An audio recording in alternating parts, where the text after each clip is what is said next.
बैतूल के भैंसदेही में एक ऐसा नवाचार हुआ है जिसने भी देखा वो प्रशंसा किए बिना नहीं रह सका। दरअसल स्वर्गीय लक्ष्मी नारायण मालवीय की श्रद्धांजलि कार्यक्रम में ऐसे गरीब बच्चों को रेडियो वितरित किए गए जिनके पास ना तो पढ़ाई करने के लिए मोबाइल है और ना ही टीवी है।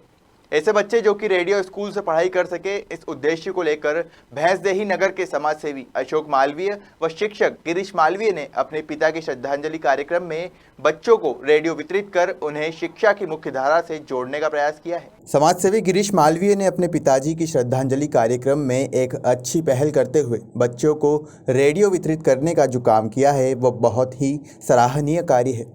जहां एक और कोरोना काल में शिक्षा का क्षेत्र पूरी तरह से बंद है, तो वहीं ऑनलाइन शिक्षा प्राप्त करने को लेकर सरकार हर पहल कर रही है। लेकिन अभी तक कुछ क्षेत्रों में ऑनलाइन शिक्षा के माध्यम से बच्चों की पढ़ाई की जा रही है। आदिवासी अंचलों में नेटवर्क कनेक्टिविटी नहीं होने के कारण बच्चों की ऑनलाइन शिक्षा प्रभावित होते हुए नजर आ रही है। इसी बात को मद्देनजर रखते हुए समाज सेवी अशोक मालवीय, शिक्षक गिरीश मालवीय ने रेडियो टेलीविज़न के माध्यम से बच्चों को पढ़ाई के उद्देश्य से अपने पिताजी स्वर्गीय लक्ष्मी नारायण मालवीय की श्रद्धांजलि कार्यक्रम में रेडियो वितरित करने का कार्य किया है। ये समाज के लिए एक सार्थक पहल बताई जा रही है। वहीं मालवीय परिवार द्वारा किए गए इस कार्य को लेकर जिले में और प्रदेश में इस पहल की जमकर तारीफ की जा रही है। जैसा कि नगर के सभी लोग जानते हैं कि हमारे पिताजी एक पुस्तक व्यवसायी थे या बुक सेलर के रूप में उनकी पहचान थी। उन्होंने शुरू से ही विद्यादान के क्षेत्र में पुस्तक विक्रेता के रूप में अपना योगदान दिया है। उसी चीज़ को हमारे मन में विचार आया। जिले से हमारे एक सामाजिक बंधु ने हमको प्रेरणा दी कि कोरोना काल में बच्चे पढ़ाई से वंचित हैं, ना उनके पास टीवी है ना मोबाइल है। ऐसे समय में वे पढ़ाई से वंचित ना हो, तो बड़े भाई से मैंने अपना सहयोग मांगा। उन्होंने मुझे सहमति दी और हम दोनों के मन में विचार क्यों ना ऐसे बच्चे जो पूर्ण रूप से पढ़ाई से वंचित है, रेडियो देकर उन्हें पढ़ाई के साथ जोड़ा जाए ताकि वे शिक्षा के क्षेत्र में अपना विकास कर सकें। कैसा लगा जिस दिन श्रद्धांजलि कार्यक्रम था, आपने जब बच्चों को वितरित किए? बच्चे एक चीज़ देखी गई कि बच्चों के चेहरे पर काफ़ी खुशी देखी जा रही थी उस टाइम। निश्चित ही पिताजी के श्रद्धांजलि कार्यक्रम में बच्चों और सामाजिक बंधु और स्वजाति बंधु की उपस्थिति ने हम लोगों को निश्चित रूप से आत्मबल प्रदान किया।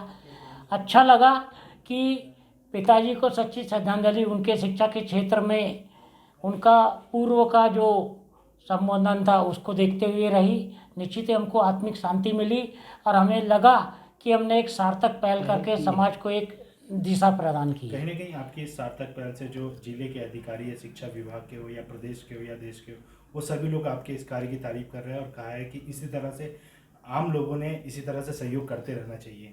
निश्चित ही जिले के अधिकारियों ने जो इस कार्य को सराहा है, हमें आत्मबल मिला है और हम दोनों भाई आगे चलकर इसी प्रकार के समाज सेवा के क्षेत्र में आगे अपना कार्य करते रहेंगे।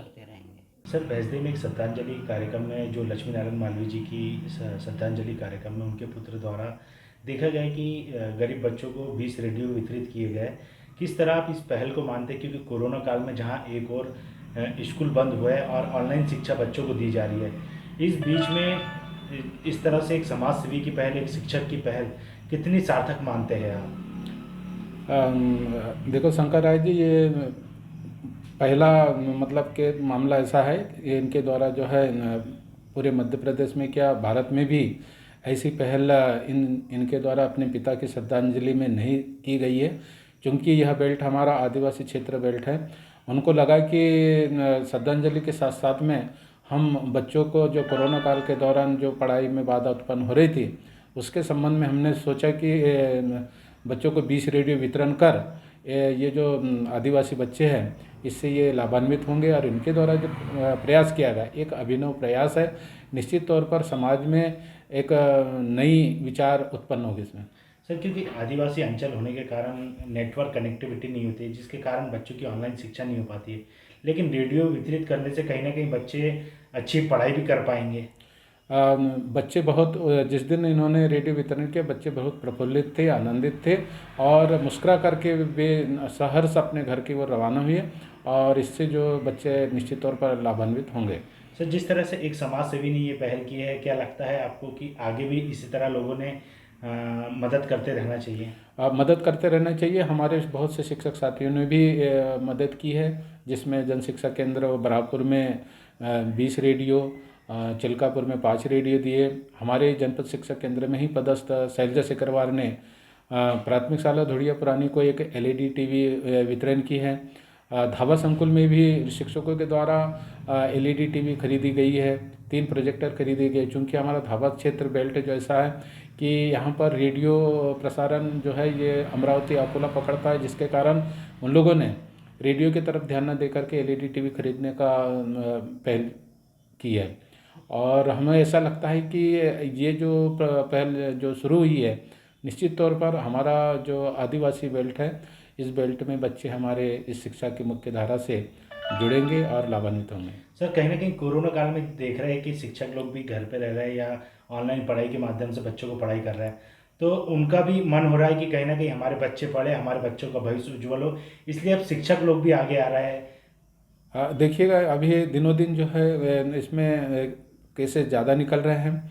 शिक्षकों ने मन बना लिया है कि अब हम भी इसमें अन्य जो समाज सेवी जैसे लोग सामने आ रहे हैं, वैसा हम भी संस्था को कुछ ना कुछ दान करें, और जिससे कि बच्चों को जो इस कोरोना काल के दौरान उसके शिक्षा का लाभ मिले। गौरतलब है कि कोरोना लॉकडाउन से शुरू हुआ ज़रूरतमंद और गरीबों की मदद का सिलसिला निरंतर जारी है। शिक्षक गिरीश मालवीय ने न सिर्फ संकट काल में गरीब बच्चों की मदद की, बल्कि एक बार फिर उन्हें अपने सपनों को संवारने का मौका दिया है। बैतूल से संजय कुमार गुप्ता की रिपोर्ट।